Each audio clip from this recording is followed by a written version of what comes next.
আমি অনেকগুলো শুনেছি যে আমাদের লোকেদের উপরে অত্যাচার হচ্ছে, অনেক কমপ্লেন আমরা রিসিভ করছি।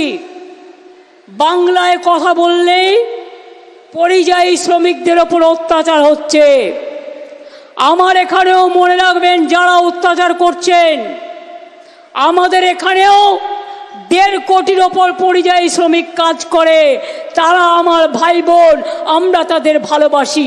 আমরা যদি তোমাদের ভালোবাসি, তোমরা কেন আমার ভাই বোনের গায়ে হাত দেবে?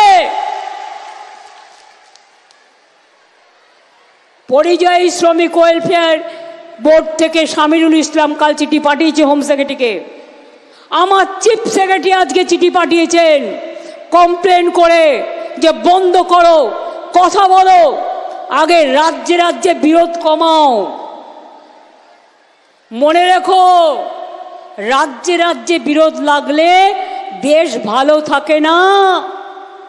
রাজনীতি করার জন্য রাজপাটটাকে আলাদা রাখো। রাজপাটটা সবাইকে পালন করতে হয়, রাজধর্ম পালন করতে হয়।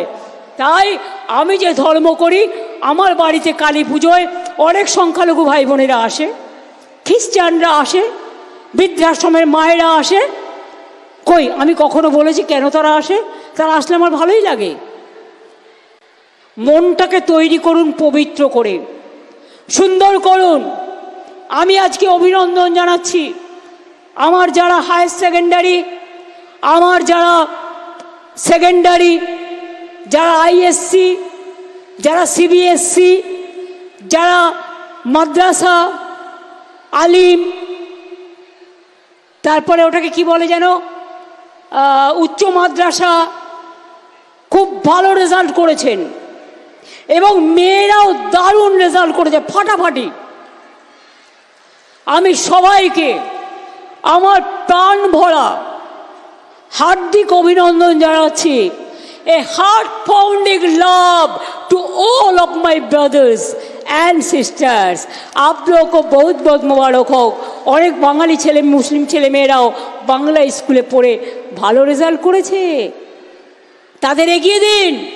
আমার কন্যাশ্রীর মেয়েরা আমার গর্ব, তারা কত এগিয়ে যাচ্ছে, তাদের মদত করুন। আমার তপশিলি ভাই বোনেরা আমার গর্ব, তাদের শিক্ষাশ্রী নিয়ে এগিয়ে যাচ্ছে। মেধাশ্রী করে দিয়েছি, ওবিসি করে দিয়েছি। ওবিসি নিয়ে একটা কেস চলছে, চিন্তা করবেন না, আইন মোতাবেক কাজটা আমরা শুরু করেছি, আমরা ঠিক করে দেব, কারো চিন্তা করার কোনো কারণ নেই।